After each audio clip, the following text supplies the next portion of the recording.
Welcome to One Word a Day. Let's continue our exploration in November's 3-character Chinese expressions. Today, we're going to come across something relatively simple in recent expressions. 一体化is talking about making something, integrating something into one unit, one body. Chinese using this one body to mean something comes into become one unit. Okay. 一体化. So 一 by itself, it pronounced as 一, but when it's followed by 体, the third sound, it becomes 一体化. I guess 一体化 works as well. But anyway, that's how I pronounce it. I would say 一体化 instead of 一体化. 一 is the simplest Chinese character because it came only one stroke. There is no such characters as a vertical line by itself. It doesn't exist. If one stroke character, Chinese, is only one horizontal line. There's no one vertical line. So by one horizontal line, that's Chinese number 1. And Chinese, just like Christianity's Genesis, made up the, I'm not sure it's made up, but the legend had it, the way to explain how the world began, right? That's every generations of parents have to make up this worldview for their kids to understand, and for ourselves as well, how to understand why we exist, why we are here.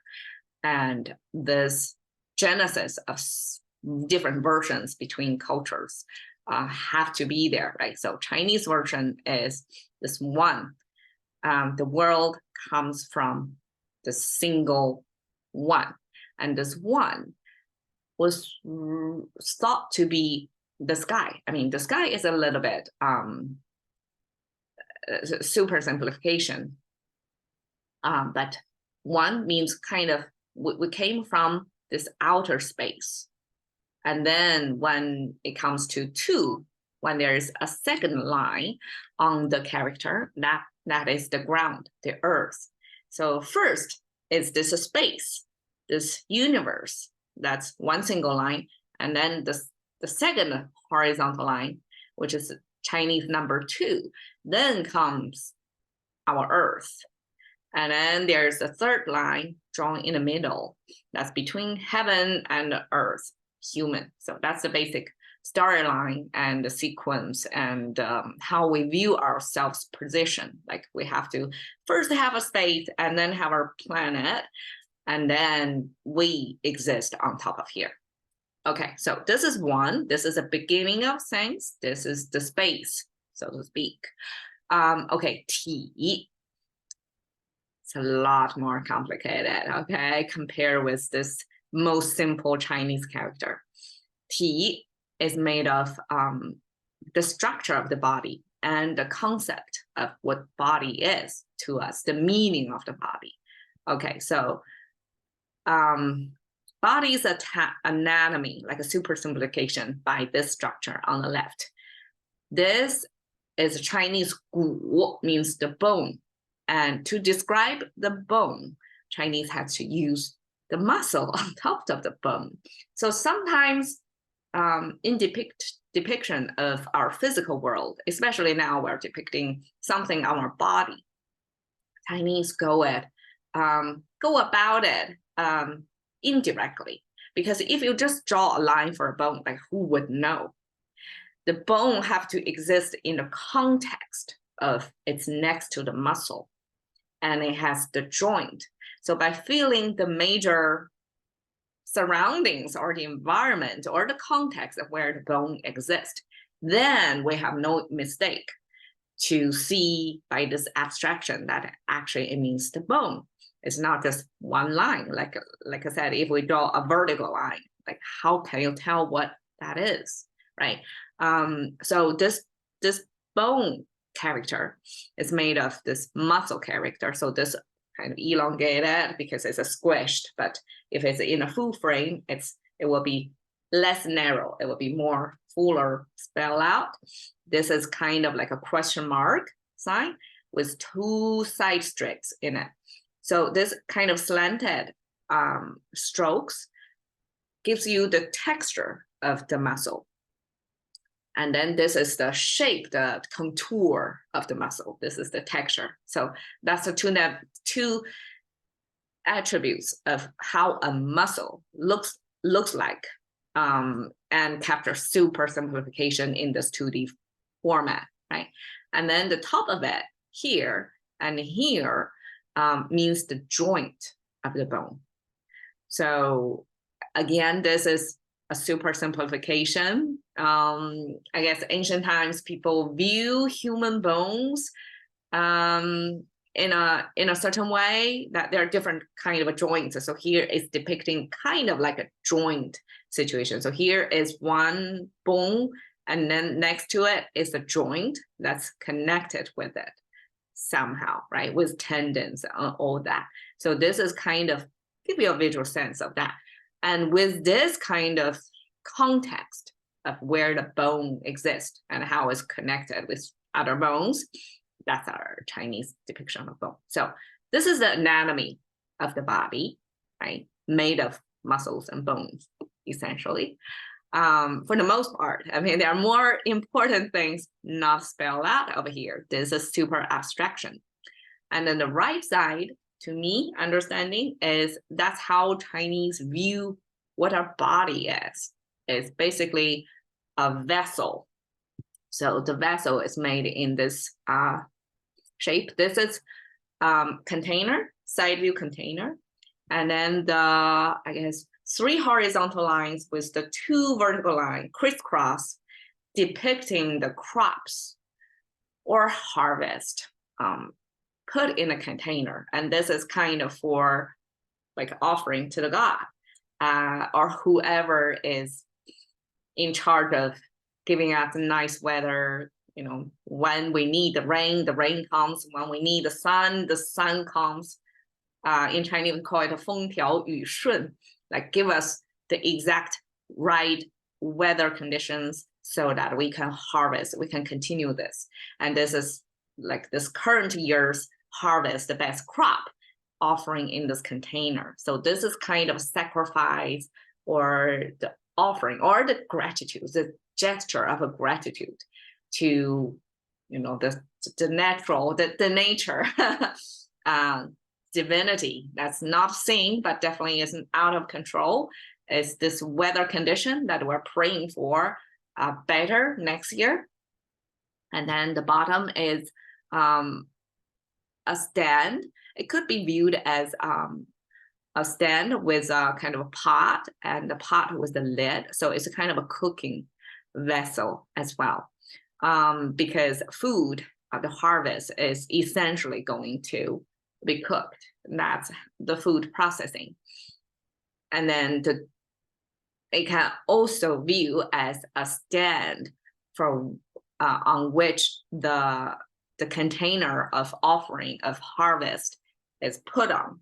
So the whole thing is the vessel containing the harvest, and this offering, the best of the crop, is how culturally Chinese would regard the body as. This is the vessel.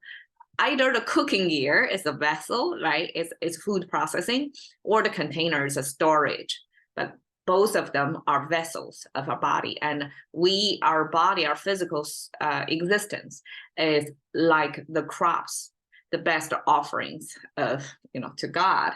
That's our essence, internal. But the border, the boundary, the vessel, the container is our body. That serves the function of what's holding us within. Okay, so that's how culturally the meaning of the body to us, and the structure, how the body is made of, is muscles and bones. Okay, so that's Ti. That's how Chinese character depict Ti. Pretty elaborately. Sometimes it's a super simplification, right? In this case, it's pretty elaborate of body.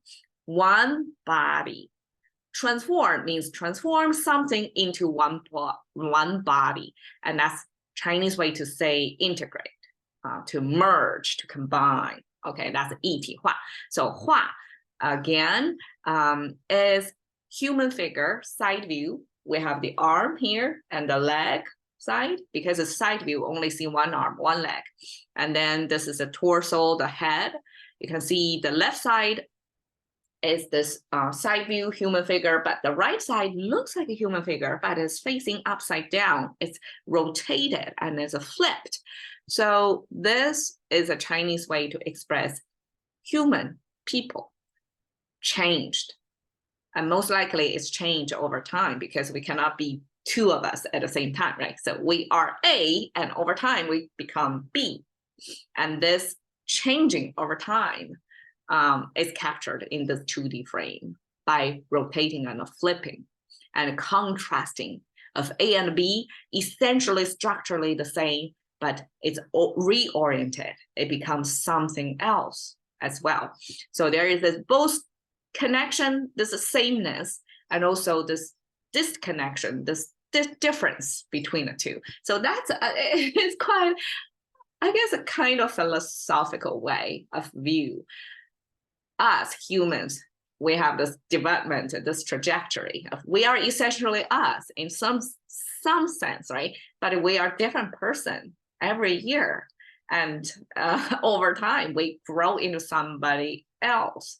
But we are labeled, we are identified, we are carrying the same names throughout the life, so to speak. So everybody still know you as so and so, but over time you're going to change. So that's the change. Okay, 一体化 means integration. So here I'm using a profile view of a female human face to give it a sense of how 一体化 on this human anatomy of this face. So basically, face is a sensor. We have the vision, we have this olfactory, right? It's the smell, sense of smell, sense of taste. Of course, there's sense on the skin as well. And it didn't show, but over here is the ear, right? So we have audio, visual, textural, tactile, olfactoral. So all that sensors embedded on this sphere, that's our skull. And this is a demonstration of how we're integrated. It's different sensors, but it's, you know, beautifully as well, harmoniously integrated onto one space, which is the skull, right? And it's oriented or placed in a way that makes sense. And that's how, I mean, we were born into this form, but why now when we look at that, like why we are formed in this way, why it serves this function of, okay, I guess the nose right above the food, the mouth makes sense, right? Yeah, you want to smell and sniff it before you take it in, right? That makes sense, this pairing. And the eye is relatively on the high ground of your sphere, right? So that you have better vision, you can see a little bit further away by placing it kind of almost on top, but you cannot place it on the top either, because you have to have the vision in the front. And then the ear on the side, I guess, that way you kind of cover 360 degrees of the sound source, so you can enough to detect where the origin of the sound came from, right? By placing the two ears on opposite side. I mean, without reading books on the anatomy and why it's placed, I just view it as that's a pretty nice way of arrangement. There may be other, but I feel like this is probably optimized way of placing all the sensors on one, the brain, the central processing organ of us. So that's my illustration for 一体化 integration. Catching to the currency of thinking by one word a day. So please see you another day.